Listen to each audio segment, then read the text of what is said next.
업소녀가 감히 군부대 정문에 차를 대요. 클럽에서 술 따르다 왔으면 저기 구석에 찌그러져 있어요. 그 말을 들은 순간 배서진의 손이 미세하게 떨렸습니다. 레이스 원피스를 입고 외제차에서 내린 그녀를 젊은 헌병 일병은 그렇게 부르고 있었죠. 하지만 배서진은 아직 아무 말도 하지 않았습니다. 차 뒷좌석에 접어둔 검은색 제복 재킷, 거기에 달린 별 3개를 꺼내기 전까지는요. 그리고 바로 그 순간 배서진이 천천히 재킷을 꺼내 어깨에 걸치자 정문 전체가 얼어붙었습니다. 햇빛에 반짝이는 별 3개, 대한민국 육군 중장. 업소녀라고 손가락질했던 헌병 일병은 그 자리에서 무릎이 꺾였고 주변 병사들은 숨소리조차 내지 못했죠. 하지만 이건 시작에 불과했습니다. 그날 이후 이 부대는 완전히 무너졌거든요.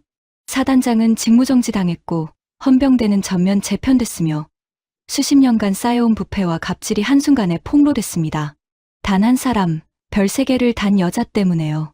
그럼 대체 어떻게 이런 일이 가능했을까요? 지금부터 그 이야기를 시작하겠습니다. 무료로 할 수 있는 가장 큰 응원, 구독과 좋아요로 함께 해주세요. 이 이야기에서 마음이 따뜻해지셨다면 댓글에 용기라는 단어를 남겨주세요. 진짜 용기는 누군가를 비웃지 않고 일으켜 세우는 데서 시작됩니다. 새벽 5시, 배서진은 눈을 떴습니다. 서울 용산의 오래된 군인 아파트. 연식이 느껴지는 베란다 창틀에는 아직도 90년대식 알루미늄 창문이 달려 있었어요. 겨울마다 틈새로 바람이 숭숭 들어오던 그 창문이지만 배서진은 일부러 교체하지 않았습니다. 여기가 내 시작이었으니까. 이 집은 배서진이 소위 시절 월급으로 겨우 장만한 첫 보금자리였습니다. 그때 함께 밤새워 라면 끓여 먹던 동기들의 웃음이 배어있는 곳이었죠. 거실 한쪽에는 색이 바랜 흑백 사진이 걸려 있었습니다. 육군 여군 일기, 논산 훈련소 입소 기념. 짧은 스포츠 머리에 얼굴이 까맣게 그을린 젊은 여군들이 줄지어 서 있고 맨 끝에 배서진이 있었어요. 그 사진 속 배서진은 아직 몰랐죠. 앞으로 수십 년 동안 얼마나 많은 말을 들어야 할지. 여자 주제의 군대는 무슨 군대야? 어차피 결혼하면 그만둘 거면서 왜 자리 차지하고 있어? 여군은 그냥 꽃병이지 뭐. 장군, 평생 가도 별 하나도 못 달아.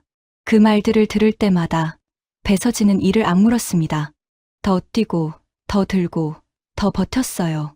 남자 동기들이 유격훈련에서 포기할 때 배서진은 끝까지 완주했습니다. 해외 파병에서 배제당했을 때도 배서진은 다른 길을 찾아 실력을 쌓았죠. 그렇게 30년이 흘렀고 어느새 배서진의 어깨에는 별 3개가 달려 있었습니다. 거울 앞에 섰습니다. 50대 후반의 나이지만 잘 관리된 몸매와 단정한 얼굴. 오늘은 정복이 아닌 연한 베이지색 레이스 원피스를 꺼내 입었어요. 오늘은 그냥 평범한 엄마로 가보자. 머리를 빗던 배서진의 휴대폰에서 알림이 울렸습니다. 엄마, 오늘은 꼭 점심 같이 먹어요. 군부대 앞 분식집 아직 있을까? 엄마랑 거기서 떡볶이 먹고 싶어요. 보고 싶어요, 엄마. 딸 배연우의 메시지였습니다. 학군단 장교로 임관해 어느새 대위가 된 딸. 배서진의 자랑이자 걱정이었죠. 내 딸이 근무하는 부대가 과연 깨끗할까? 배서진은 휴대폰을 내려놓고 서재로 걸어갔습니다. 책상 위에는 두툼한 서류 봉투가 놓여 있었어요. 국방부 감사관실에서 올라온 극비 문서, 마루마루 사단 헌병대, 상습 갑질 및 민간인 폭행 의혹.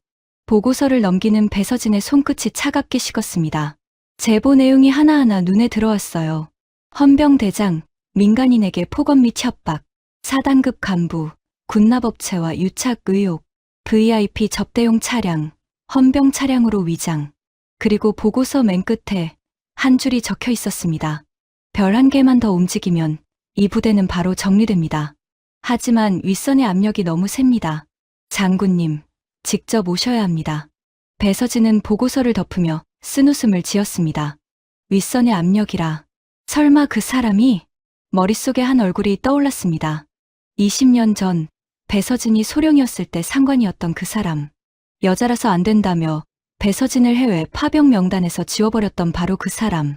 그리고 지금 그 사람은 마루마루 사단의 사단장이었습니다. 배서진은 옷장에서 정복 재킷을 꺼냈습니다. 검은색 가죽 재킷, 어깨에 달린 금빛 별 3개. 조심스럽게 접어서 차 뒷좌석에 실었어요. 오늘은 별을 감추고 가야겠어. TV 옆에 놓인 낡은 공중전화 카드 뭉치를 슬쩍 만졌습니다.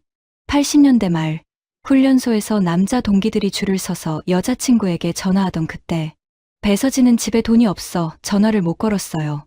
그때 한 선임이 비웃으며 말했죠. 여자애가 군대는 왜 와서 집에 돈도 없으면서 그냥 시집이나 가지. 배서진은 그날의 수치심을 평생 잊지 않았습니다. 그리고 다짐했죠. 약한 사람들만 늘 손해보는 세상은 내가 바꾸겠어. 차에 시동을 걸었습니다. 평범한 번호판, 평범한 복장. 오늘은 중장 배서진이 아닌 그냥 딸을 만나러 가는 평범한 엄마였습니다. 내비게이션에 목적지를 입력했어요. 강원도 마루마루 사단 정문.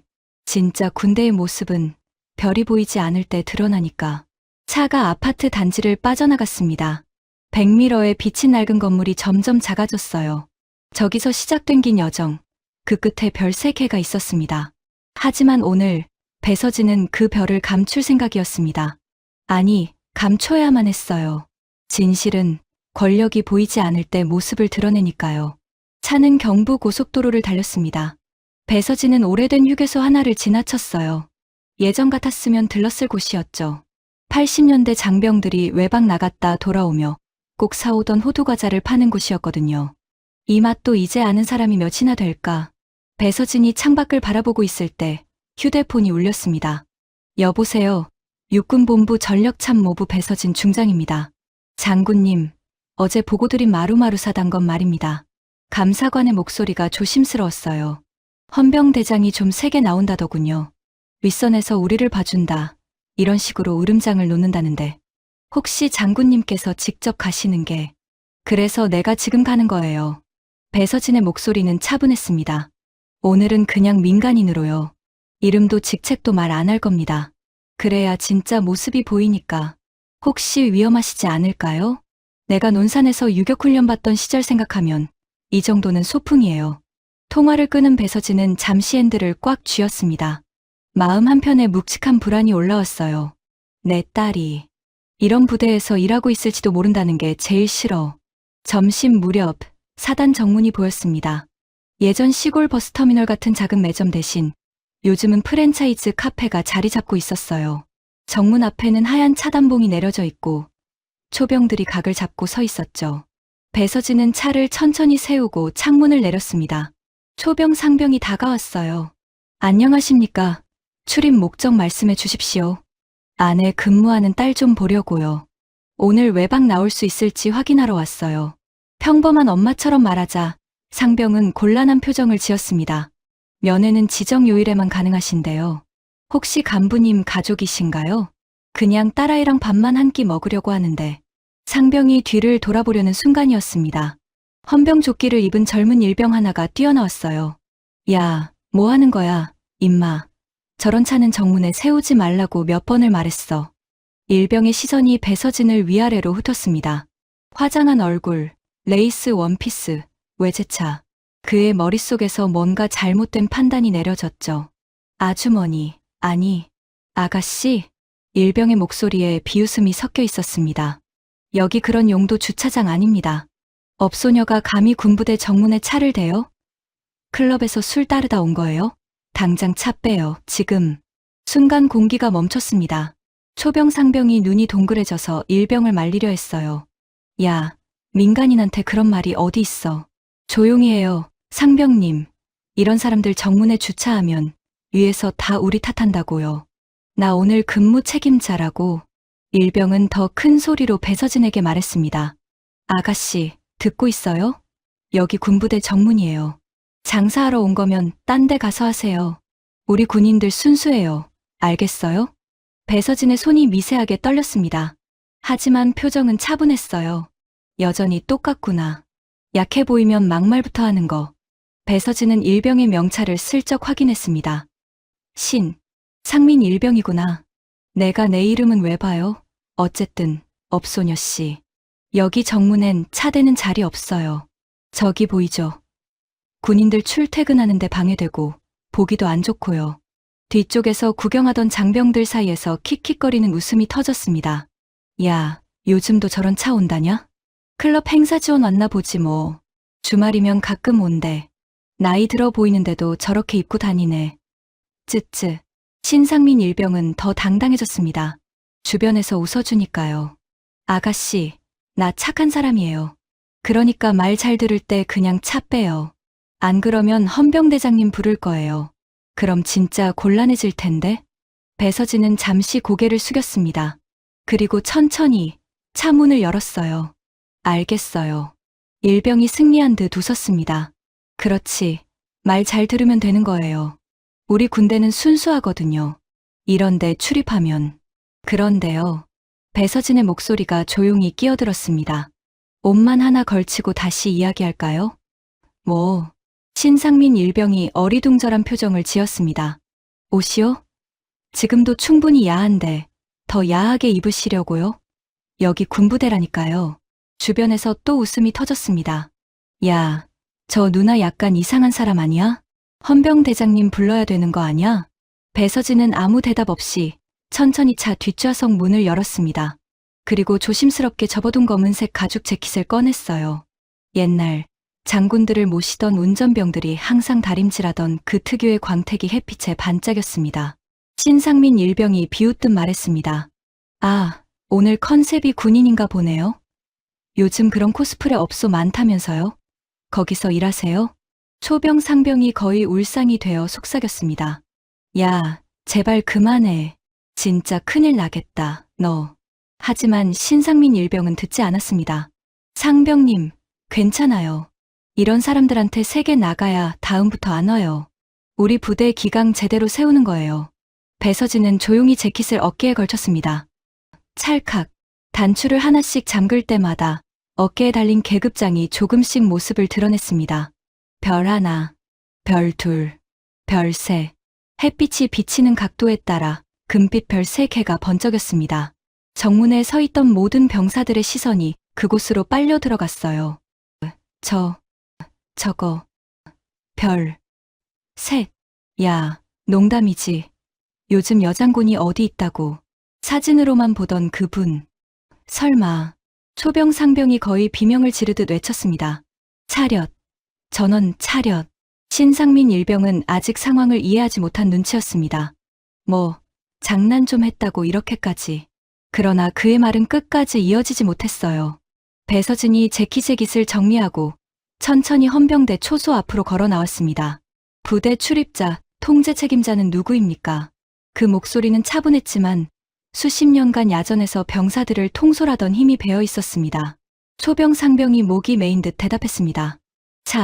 차단소 초소장, 상병 박준호입니다. 죄송합니다.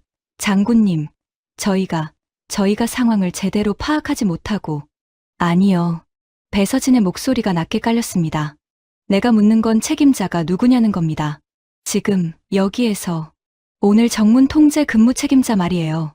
상병은 눈동자를 굴리다가 결국 신상민 일병을 가리켰습니다. 금일 정문 통제 책임 근무자는 헌병 일병 신상민입니다. 그제야 신상민의 얼굴이 새하얗게 질렸습니다. 잠깐만요. 설마 진짜 장군님 이세요? 신상민의 목소리가 떨렸어요. 다리가 후들거렸죠. 주변 병사들도 모두 얼어붙었습니다. 배서진은 천천히 신상민을 바라보았습니다. 아까 뭐라고 했죠? 저는 업소녀라고 했죠. 클럽에서 술 따르다 왔냐고 물었죠. 그리고 당장 차 빼라고 했죠. 신상민은 말을 잇지 못했습니다. 입술이 파르르 떨렸어요. 그게 아니라 제가 몰라서. 몰라서요? 배서진의 목소리에 차가운 바람이 실렸습니다. 군복 입은 사람인지 몰라서 그런 말을 한 게 아니잖아요. 여자고 혼자 왔고 옷차림이 화려해 보이니까 그렇게 말한 거죠. 맞죠? 신상민은 고개를 들지 못했습니다. 그때 정문 옆 경비실 안에 있던 하급 간부가 허둥지둥 뛰쳐나왔습니다. 무슨 일입니까? 그러다 별 3개를 확인하는 순간 그대로 굳어버렸어요. 장군님. 정문 상공에서 요란한 사이렌 소리가 울렸습니다. 삐용삐용. 부대 전체에 비상경계령이 내려간 거예요. 정문 CCTV에서 상황을 본 지휘통제실이 즉각 VIP 긴급 출입 상황으로 인지한 겁니다. 병사들이 사방에서 뛰어나오기 시작했습니다. 헌병대 차량이 급하게 정문으로 달려왔어요. 무전기에서 다급한 목소리가 터져 나왔죠. 정문의 중장급 장성 출연. 반복합니다. 정문의 중장급 장성 출연. 신원 확인 바랍니다. 아직 확인 중입니다. 신상민 일병은 그 자리에서 무릎을 꿇었습니다. 죄송합니다. 장군님, 제가 미쳤습니다. 진짜 미쳤습니다. 배서진은 그를 내려다보았습니다. 일병. 예. 왜 그랬습니까? 제가 사람을 잘못 보고 진짜 몰랐습니다. 사람을 잘못 본 게 아니에요. 배서진의 목소리가 더 낮아졌습니다. 사람을 낮게 본 거죠. 옷차림이 마음에 안 들고 차가 비싸 보이고 여자 혼자인 것 같으니까 함부로 말해도 된다고 생각한 거예요. 안 그래요? 신상민은 대답하지 못했습니다. 그냥 고개만 조아렸어요. 그때 헌병 중대장이 급하게 달려왔습니다. 장군님, 육군본부 전력참모부 배서진 중장님이시니까. 그렇습니다. 중대장의 얼굴이 일그러졌어요. 죄송합니다. 저희가 교육을 제대로. 교육이요? 배서진이 중대장을 날카롭게 쳐다보았습니다. 그 교육이 민간인에게 업소녀라고 부르는 교육입니까? 아닙니다. 그게 아니라 조금 떨어진 곳에서 누군가 소리쳤습니다. 어머니? 배서진이 고개를 돌리니 제복을 단정히 차려 입은 딸, 대위 배현우가 황급히 뛰어오는 모습이 보였습니다. 엄마, 여기 어떻게? 현우도 곧 정문 앞에 엎드려 있는 신상민 일병과 굳어있는 간부들의 모습을 보고 상황을 눈치챘어요. 설마. 배서진은 딸을 향해 짧게 말했습니다. 현우야. 예, 어머니. 엄마 오늘은 개인 자격으로 온 거 아니야. 합참 전력참모부 부장, 배서진 중장으로 왔어. 현우의 얼굴이 굳었습니다. 주변 병사들도 숨소리를 죽였어요. 헌병대장이 불이 나게 달려왔습니다. 장군님, 제가 헌병대장 김철수 중령입니다. 배서진은 그를 천천히 바라보았습니다. 대장님. 예, 장군님. 이 부대, 평소에도 이렇게 민간인 대합니까? 아닙니다. 이건 정말 특수한 경우고요. 특수한 경우요? 배서진의 눈빛이 차갑게 식었습니다. 그럼 평소엔 어떻게 합니까? 업소녀라고 안 부르나요? 아니면 더 심한 말을 하나요? 장군님, 오늘 이 일병이 실수를 한 건 맞습니다. 하지만이요? 요즘 부대에 유흥업소 차량이 많이 들어오려고 해서 저희가 좀 민감해져 있습니다. 간부들 뒷배를 믿고 들어오는 경우도 있고요. 윗선에서 강하게 차단하라고 해서. 배서진의 눈썹이 꿈틀거렸습니다. 윗선이요? 예, 사단장님께서 직접 VIP 관련 차량은 헌병이 알아서 걸러내라고. VIP 관련 차량이라. 배서진은 의미심장하게 웃었습니다. 그 순간 검은 세단 몇 대가 정문으로 급하게 들어오기 시작했습니다. 사단장이 직접 온 거예요. 배서진은 신상민 일병을 다시 내려다보았습니다. 일병. 예, 지금부터 일어나지 마세요. 내가 허락할 때까지요. 예, 알겠습니다.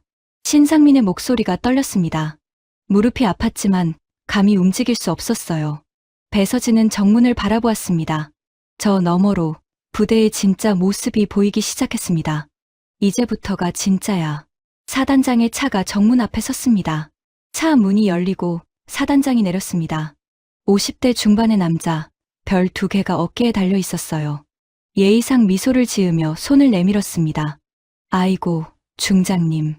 이렇게 예고도 없이 찾아오셔서 우리가 제대로 모시지도 못했네요. 배서진은 그 손을 보지 않았습니다. 예고하고 왔으면 정문에서 업소녀 취급은 안 받았겠죠. 사단장님. 순간 공기가 얼어붙었습니다. 사단장의 미소가 굳었어요. 주변 간부들의 얼굴도 창백해졌죠. 뭐라고요? 제가 정문에서 들은 말이요.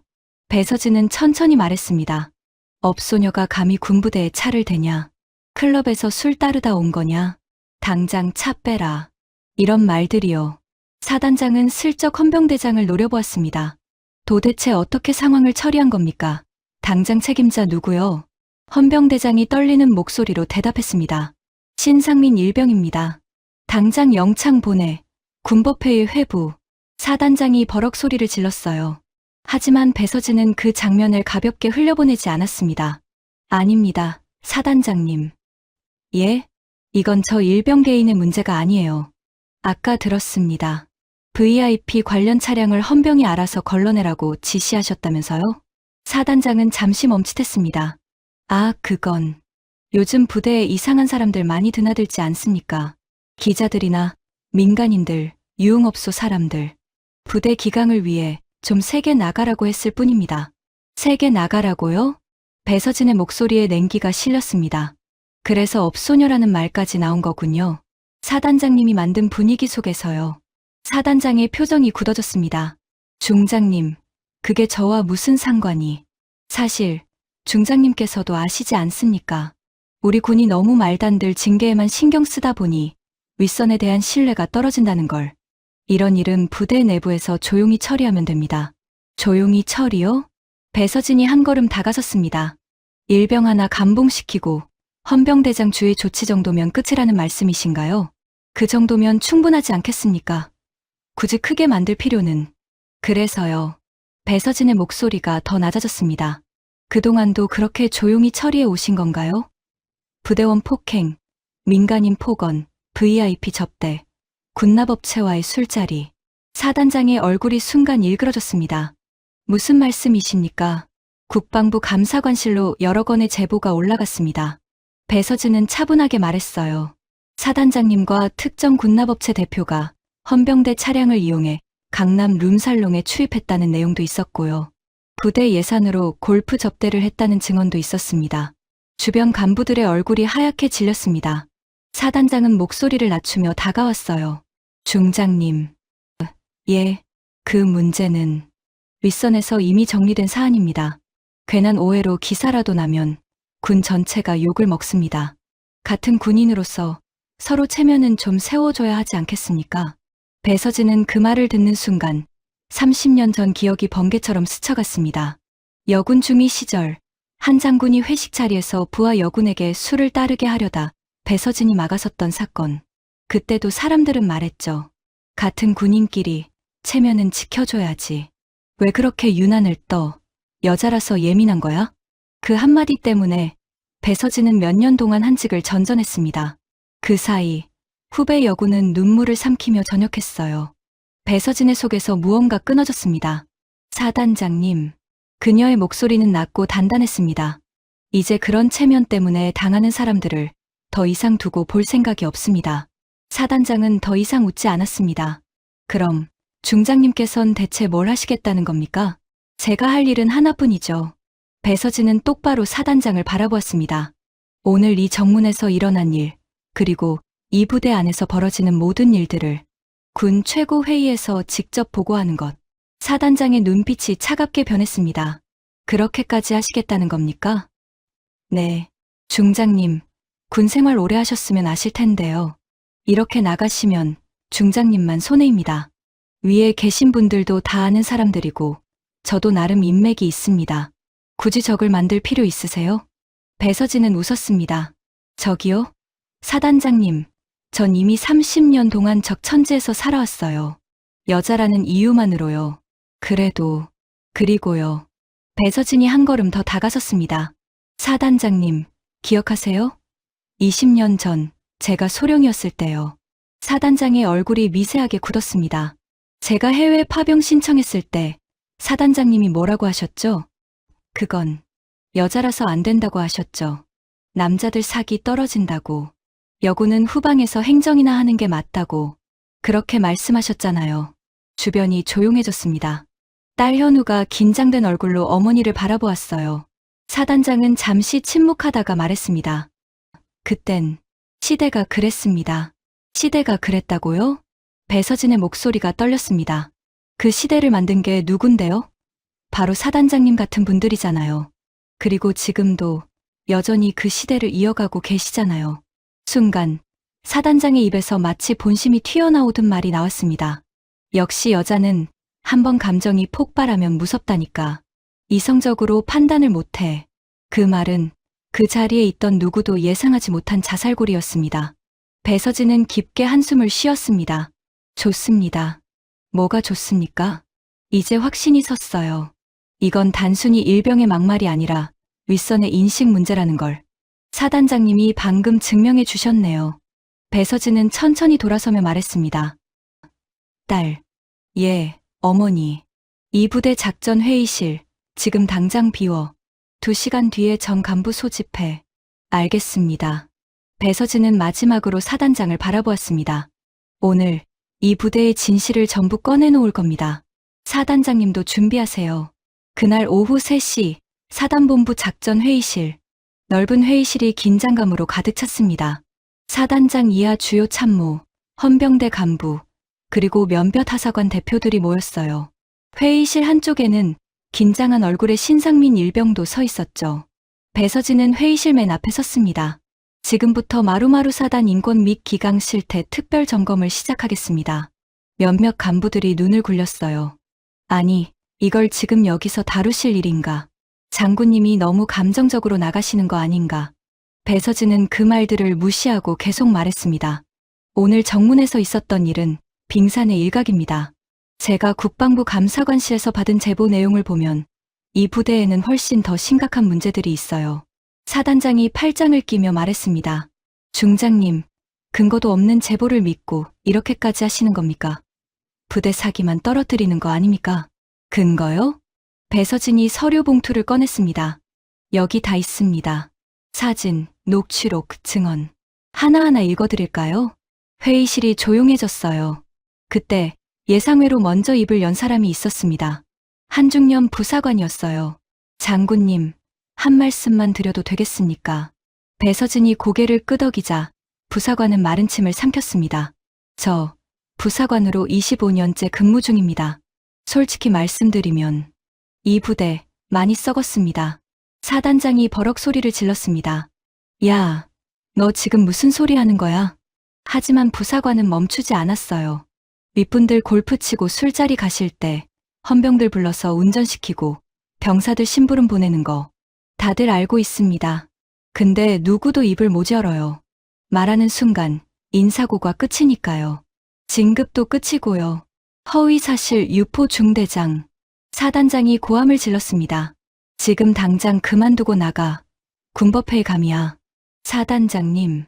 배서진의 목소리가 차갑게 끼어들었습니다. 지금 증언하는 사람 협박하시는 겁니까? 협박이 아니라 거짓말을 바로잡는 겁니다. 그럼 거짓말이라는 증거를 대세요. 지금 당장. 사단장은 입을 다물었습니다. 그때 젊은 여군 중위가 조심스럽게 손을 들었어요. 저도 말씀드릴 게 있습니다. 모두의 시선이 그녀에게 쏠렸습니다. 실제로 상급자들이 여군에게 술자리에 동석하라고 요구한 사례가 여러 번 있었습니다. 거부하면 인사상 불이익을 받는다는 말도 들었고요. 저도 한번 보고를 올리려다 포기했습니다. 무서워서요. 배서진은 조용히 그녀를 바라보았습니다. 과거의 배서진 자신을 보는 듯 했어요. 고맙습니다, 중위. 용기 내줘서. 회의실 뒤편에서 신상민 일병이 울먹이며 말했습니다. 저도 말하고 싶습니다. 모두의 시선이 신상민에게 쏠렸어요. 제가 한 말 정말 잘못된 거 압니다. 근데 우리 부대에서는요. 솔직히 그런 말이 농담처럼 오고 갔습니다. 야, 내가 지금 무슨 소리를. 헌병대장이 소리쳤지만 신상민은 계속했습니다. 사단장님, 그리고 몇몇 간부님들이 외부에서 오시는 분들 보고 어디 업소에서 데려온 거냐 이런 말 아무렇지 않게 하셨습니다. 우리도 그게 그냥 군대식 농담인 줄 알았고요. 그래서 저도 이 새끼가. 사단장이 벌떡 일어났습니다.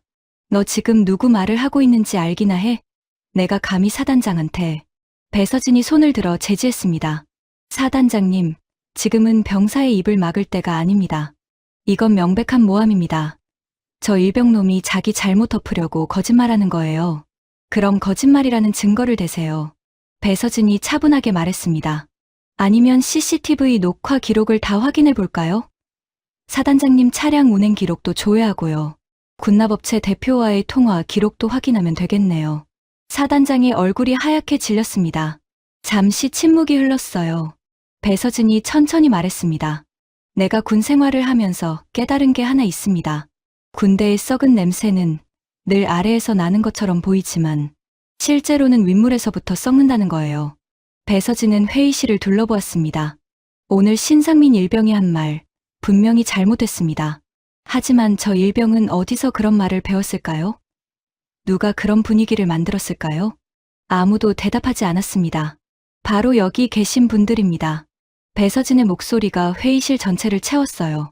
사단장님이 민간인을 무시하고 여군을 함부로 대하고 VIP 접대에 병사들을 동원하는 모습을 보고 자란 병사들이 정문에서 똑같이 행동한 겁니다. 배운 대로 한 거예요. 사단장이 이를 악물며 말했습니다. 그래서 날 어떻게 하시려고요? 나 하나 잘라낸다고 군 전체가 깨끗해집니까? 배서진은 고개를 끄덕였습니다. 맞습니다.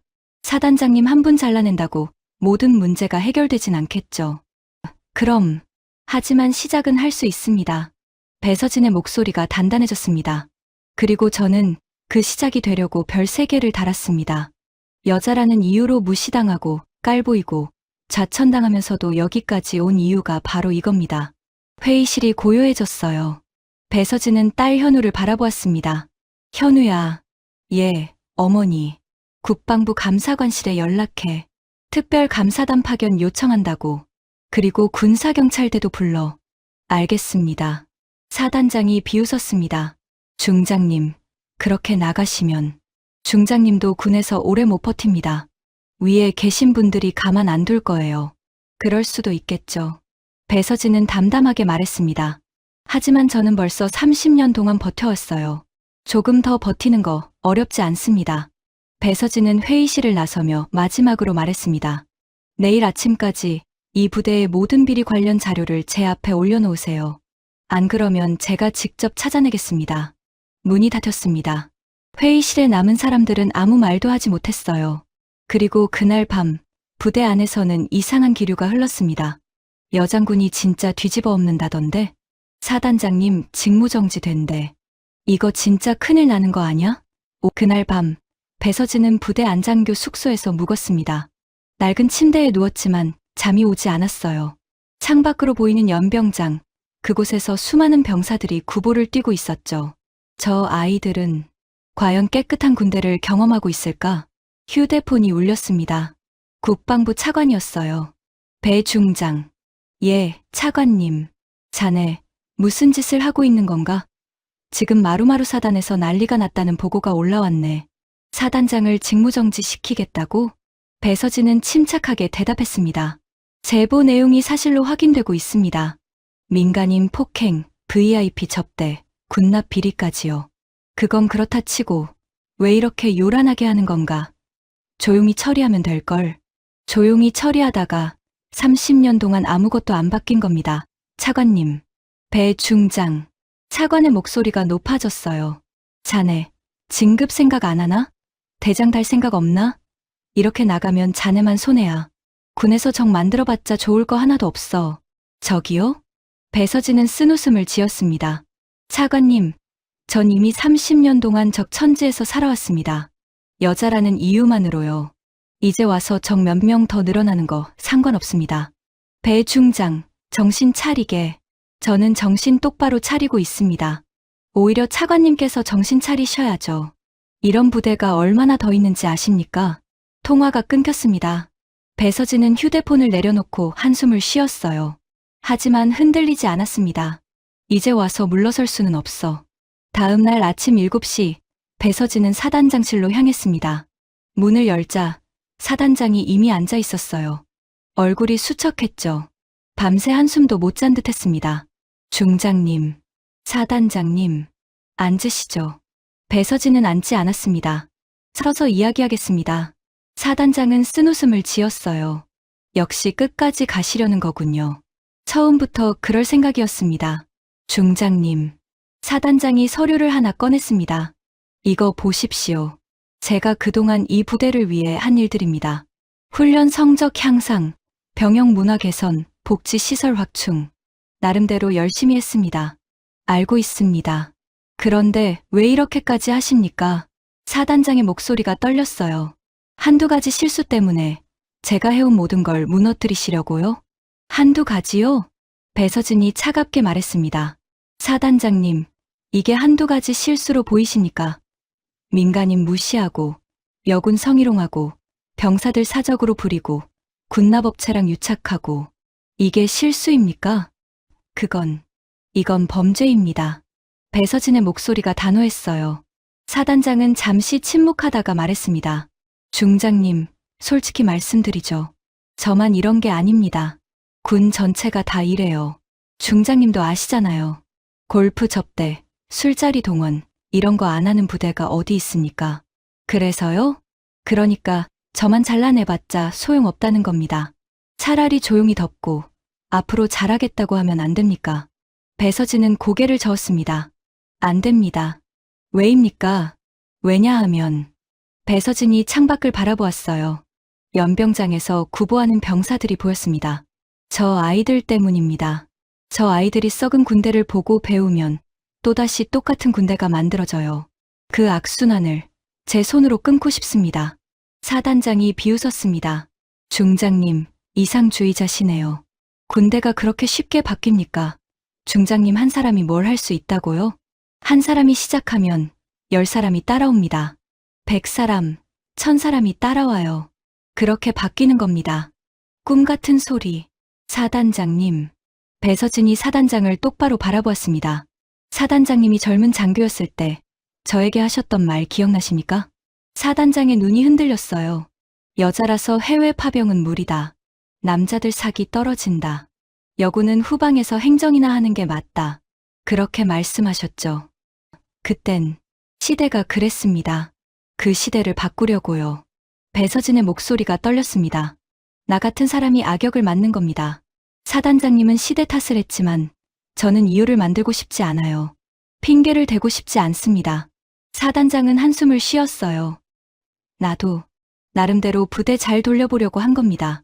병사들 복지도 챙기고 훈련도 열심히 시키고 그럴 수 있죠. 배서진이 부드럽게 말했습니다. 하지만 부대를 지킨다고 하면서 사람의 존엄을 짓밟는 순간 그건 지휘가 아니라 폭력입니다. 잠시 침묵이 흘렀어요. 멀리서 군가 소리가 희미하게 들려왔습니다. 신병대가 구보를 나가는 듯 했죠. 사단장은 고개를 숙이며 말했습니다. 중장님, 나도 언젠가는 사과할 날이 올 거라고 생각했습니다. 당신에게도, 여기 병사들에게도. 근데 결국 이렇게 되네요. 지금이라도 늦지 않았습니다. 배서진의 목소리가 따뜻해졌어요. 나가시기 전 병사들 앞에서 한마디 해주세요. 군대의 체면 말고 진짜 사람의 체면을 지키는 말을요. 제가 뭐라고 해야 할까요? 진심을 말씀하시면 됩니다. 그날 저녁 연병장에 병사들이 모두 모였습니다. 사단장은 떨리는 목소리로 말했어요. 그동안 나는 이 부대를 지킨답시고 여러 사람을 다치게 했습니다. 특히 약한 위치에 있는 사람일수록 더 쉽게 희생시켰습니다. 병사들이 웅성거렸습니다. 이제서야 알겠습니다.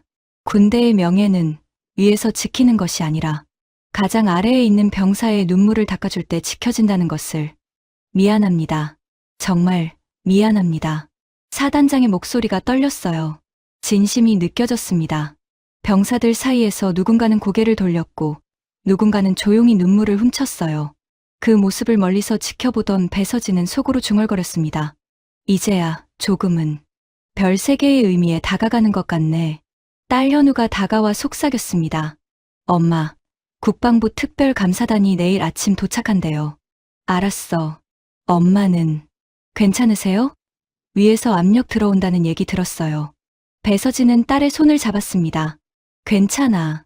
엄마는 30년 동안 이런 압력 받으며 살아왔어. 이제 와서 무서울 게 뭐 있겠니? 그래도 현우야. 배서진이 딸을 바라보았어요. 엄마 세대가 싸워서 길을 만들면 너희 세대는 그 길 위에서 더 멀리 가는 거야. 알겠지? 현우가 고개를 끄덕였습니다. 네, 엄마. 고마워요. 배서진은 연병장을 바라보았습니다. 별이 뜬 하늘 아래 병사들이 하나둘 숙소로 돌아가고 있었어요.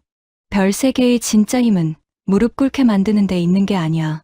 넘어진 사람을 일으켜 세우는 데 있지. 며칠 뒤 국방부 특별감사단과 군사경찰 수사팀이 마루마루 사단에 전격 투입되었습니다. 새벽부터 검은 차량 10여 대가 부대 안으로 들어왔어요. 감사관들이 서류 가방을 들고 내렸고 군사경찰들은 본부 건물을 봉쇄하기 시작했습니다. 전 구역 출입 통제, 누구도 들어오거나 나갈 수 없습니다. 모든 컴퓨터 압수수색, 서류 반출 금지. 부대 안이 발칵 뒤집혔어요. 사단장실 앞에는 군사경찰이 배치됐고 헌병대 사무실은 통째로 봉인됐습니다. 간부들은 하나둘 조사실로 불려 들어갔죠. 복도에서 마주친 한 중령이 배서진에게 다가왔습니다. 중장님, 이게 너무 심한 거 아닙니까? 우리 부대 체면이 말이 아닙니다. 다른 부대에서 뭐라고 하겠습니까? 배서진은 차갑게 대답했습니다. 체면요? 썩은 걸 덮어두고 체면을 지키는 게 무슨 의미가 있습니까? 그래도 이렇게까지. 중령님. 배서진이 그를 똑바로 바라보았어요. 중령님도 알고 계셨죠? 사단장님이 군납업체 대표랑 골프 치러 다니는 거, 헌병 차량으로 강남 룸살롱 가는 거, 다 알면서도 모른 척 하셨죠? 중령은 말문이 막혔습니다. 저는 제 위치에서 할 수 있는 게 없었습니다. 할 수 있는 게 없었던 게 아니라 안 한 겁니다. 배서진의 목소리가 날카로웠어요. 중령님 같은 분들이 침묵했기 때문에 이 부대가 이렇게까지 썩은 겁니다. 중령은 고개를 숙이고 물러났습니다. 오후 2시 감사단장이 배서진을 찾아왔습니다. 중장님, 조사 결과 보고 드립니다. 어떻습니까? 생각보다 훨씬 심각합니다. 감사단장이 서류를 펼쳤어요. 사단장의 골프 접대 횟수만 지난 1년간 32회, 모두 군납업체 대표들과 함께였고요. 비용은 부대 예산에서 나간 걸로 확인됩니다. 계속하세요. 헌병대 차량 사적 사용, 총 47건. 강남 유흥업소 출입 기록도 나왔습니다. CCTV 영상 확보했고요. 여군 성희롱 건은요? 증언 5건 확보했습니다. 모두 구체적이고 일관성 있는 진술입니다. 이 정도면 군법회의 회부 충분합니다. 배서진은 깊게 한숨을 쉬었어요. 알겠습니다. 계속 진행하세요. 중장님. 감사단장이 조심스럽게 물었습니다. 그런데 말입니다. 위에서 압력이 좀 들어오고 있습니다. 조용히 마무리하라고요. 사단장이 인맥이 좀 있나 봅니다. 압력이요? 배서진이 차갑게 웃었습니다. 누가 압력 넣는지 다 기록해 두세요. 그것도 나중에 문제 삼을 겁니다. 알겠습니다. 그날 저녁 뉴스에는 나오지 않았지만 군 내부 전산망에는 공문이 줄줄이 올라왔습니다. 마루마루 사단 지휘부, 군납비리 및 인권침해 의혹 조사 착수, 사단장 직무정지 조치, 후임 사단장 임시 배치, 부대 식당, 생활관, 행정반, 곳곳에서 그 이야기가 오르내렸어요. 진짜 사단장님 잘렸대. 여장군님이 진짜 밀어붙이네. 우리 부대 이제 어떻게 되는 거야? 신상민 일병은 생활관 침대에 앉아 있었습니다. 감봉 3개월 처분을 받았지만 영창은 면했어요. 배서진이 선처를 요청했거든요. 일병. 같은 생활관 선임이 다가왔습니다. 너 때문에 부대가 난리 났다는 거 알아? 죄송합니다. 근데 말이야. 선임의 목소리가 부드러워졌어요. 너 덕분에 우리 부대가 좀 깨끗해질 것 같아. 솔직히 나도 답답했거든. 간부들 갑질, 부조리. 이런 거 다 알면서도 못 말했잖아. 신상민이 고개를 들었습니다. 선임님, 앞으로 잘하자. 우리가 제대하고 나가서 후임들한테 깨끗한 부대 물려줘야지. 신상민의 눈시울이 붉어졌습니다. 감사합니다, 선임님. 한편 사단장은 조용히 부대를 떠났습니다. 떠나기 전날 밤 배서진은 그를 따로 불렀어요. 사단장님, 중장님, 마지막으로 할 말 있으십니까? 사단장은 잠시 침묵하다가 말했습니다. 후회됩니다. 뭐가요? 20년 전 중장님을 해외 파병에서 뺐던 것. 그때 제대로 인정하고 사과했어야 했는데 제 자존심 때문에 못했습니다. 배서진은 아무 말 없이 듣고 있었어요. 그리고 사단장의 목소리가 떨렸습니다. 중장님이 맞습니다. 저는 부대를 지킨다고 했지만 실은 제 자리만 지키고 있었던 거예요. 병사들보다 제 진급이 더 중요했고 정의보다 인맥이 더 중요했습니다. 지금이라도 깨달으셨네요. 너무 늦었죠. 아닙니다. 배서진이 고개를 저었어요. 늦었다고 생각할 때가 가장 빠른 때입니다. 앞으로라도 잘 사세요. 사단장이 깊게 고개를 숙였습니다. 중장님, 감사합니다. 그리고 죄송합니다. 다음 날 아침 사단장은 조용히 부대를 떠났습니다. 정문을 지날 때 신상민 일병이 근무를 서고 있었어요. 사단장은 차를 잠시 세우고 창문을 내렸습니다. 일병. 예. 신상민이 긴장한 얼굴로 격려했습니다. 앞으로 잘하거라. 나처럼 되지 마. 예. 알겠습니다. 차가 천천히 정문을 빠져나갔어요. 신상민은 그 모습을 보며 속으로 다짐했습니다. 나도 변해야지. 제대로 된 군인이 되자. 배서진은 본부 건물 옥상에서 그 모습을 지켜보고 있었습니다. 딸 현우가 다가왔어요. 엄마, 감사단에서 최종 보고서 올렸대요. 사단장 군법회의 회부 확정이래요. 그래. 엄마는 기분이 어떠세요? 배서진은 잠시 생각하다가 대답했습니다. 뿌듯하면서도 슬퍼요? 응. 이렇게까지 해야 겨우 하나가 바뀐다는 게, 아직도 갈 길이 멀다는 게. 현우가 어머니의 손을 잡았어요. 하지만 엄마가 시작하셨잖아요. 그게 제일 중요한 거예요. 배서진은 딸을 보며 미소 지었습니다. 그래, 내 말이 맞아. 시작이 반이지. 그날 저녁, 부대 게시판에 새로운 공지가 붙었습니다. 마루마루 사단 인권보호 및 병영 문화 개선 특별 지침. 민간인 존중, 여군 보호, 부조리 신고 채널 운영. 병사들이 게시판 앞에 모여들었어요. 이거 진짜 바뀌는 건가? 한번 믿어보자. 여장군님이 여기까지 하셨는데 우리도 뭔가 달라져야 하는 거 아냐? 변화의 바람이 천천히 부대 안을 흐르기 시작했습니다. 몇 달 후 마루마루 사단 정문은 조금 달라져 있었습니다. 예전처럼 무뚝뚝한 구호 대신 초병들의 목소리에는 어색하지만 따뜻한 배려가 묻어났어요. 안녕하십니까? 출입 목적 확인 후 편안하게 안내 도와드리겠습니다. 정문 옆 휴게실에는 시골에서 올라온 부모들이나 멀리서 온 연인들이 앉아 컵라면을 먹고 있었습니다. 벽에는 모든 내방객은 우리 아들, 딸의 가족입니다라는 문구가 붙어 있었어요. 신상민 일병은 여전히 헌병대에 있었습니다. 하지만 어깨에는 이제 상병 계급장이 달려 있었고 표정은 예전보다 훨씬 부드러워졌죠. 어느 봄날 검은 세단 한 대가 정문 앞에 멈췄습니다. 운전석 창문이 내려가더니 익숙한 얼굴이 보였어요. 오랜만이네요, 신상병. 장군님. 신상민이 깜짝 놀라 경례했습니다. 배서진은 이번에는 정복을 떳떳이 입고 있었어요. 어깨에 별 3개가 봄 햇살을 받으며 빛났습니다. 오늘은 무슨 일로 오셨습니까? 그냥 점검도 할 겸 옛날 생각도 할 겸. 그리고 배서진은 뒷좌석 문을 열었습니다. 우리 딸 휴가 나오는 날이라 대위 배현우가 환한 얼굴로 내려와 인사했어요. 엄마, 정무는 이제 많이 달라졌지? 신상민 상병이 허리를 깊이 숙였습니다. 중장님, 그날 일 이후로 많이 배웠습니다. 사과드리고 싶어서 오래전부터 말씀드리고 싶었는데. 배서진은 미소를 지었습니다. 이미 행동으로 충분히 사과했잖아요. 정문 분위기 많이 좋아졌던데요. 감사합니다. 앞으로도 더 잘하겠습니다. 그때 버스를 타고 내려오는 신병들의 얼굴이 보였습니다. 휴대폰 대신 낡은 공중전화 카드 자판기가 설치된 부스 앞에서 누군가 부모님 번호를 적어 내려가고 있었어요. 배서진은 그 모습을 보며 조용히 말했습니다. 우리 세대가 겪은 군대의 상처, 이 아이들 세대에게는 물려주고 싶지 않아요. 현우가 고개를 끄덕였습니다. 엄마 세대가 싸워서 길을 만들었으니까 우린 그 길 위에서 더 멀리 가볼게요. 그래, 그렇게 해줘. 차가 정문을 지나 부대 안으로 들어갈 때였습니다. 신상민 상병의 구령이 힘차게 울려 퍼졌어요.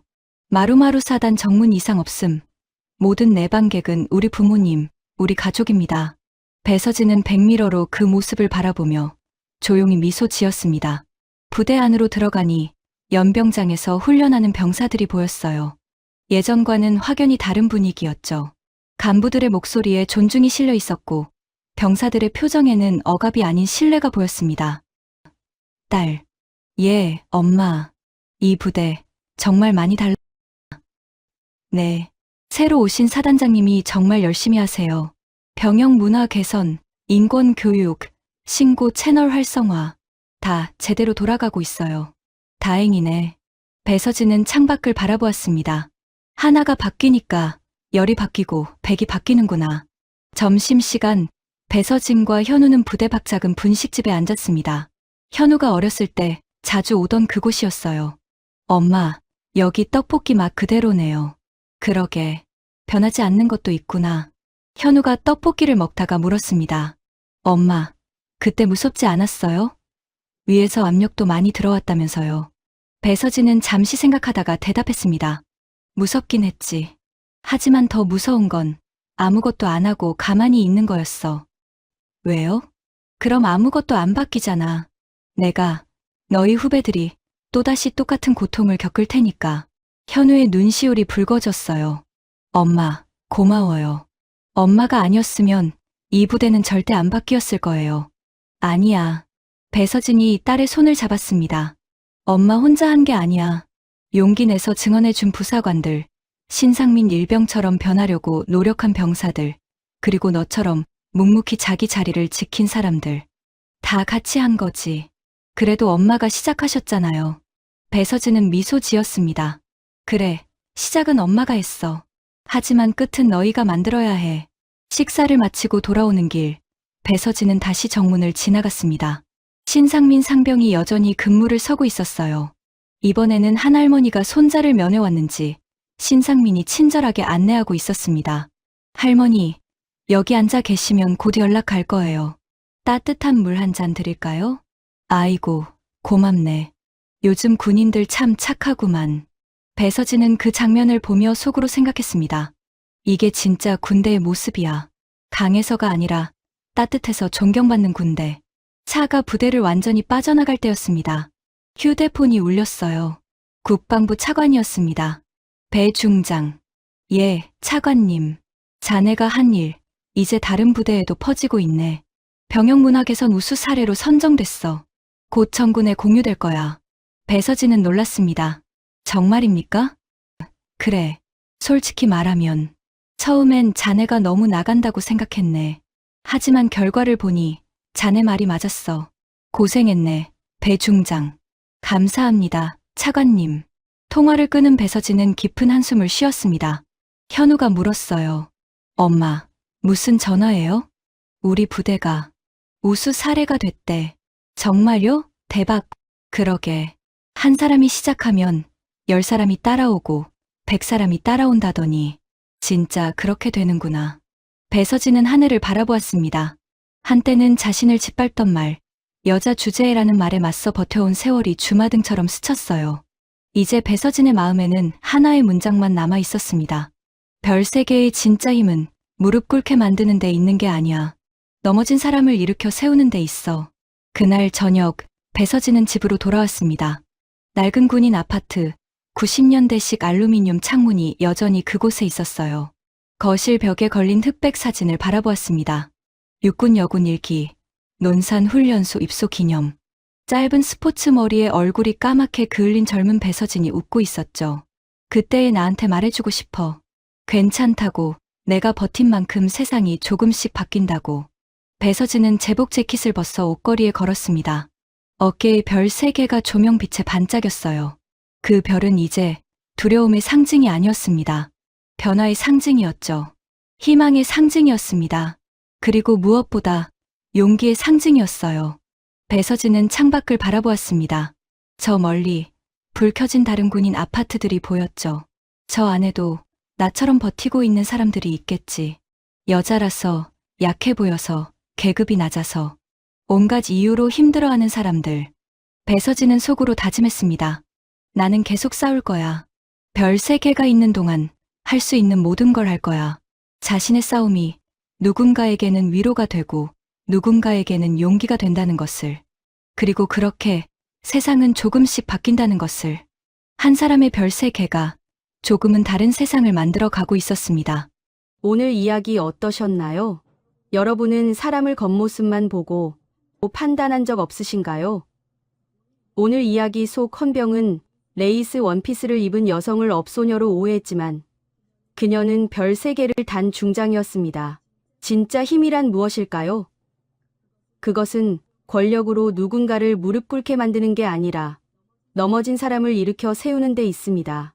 한 사람의 작은 용기가 부대 전체를 바꿨듯이 우리도 부조리 앞에서 침묵하지 않을 때 세상은 조금씩 변합니다. 여러분의 용기 있는 한마디가 누군가에겐 세상을 바꾸는 시작이 될 수 있다는 걸 기억하세요. 지금까지 인생은 옆집 사연이었습니다. 감사합니다.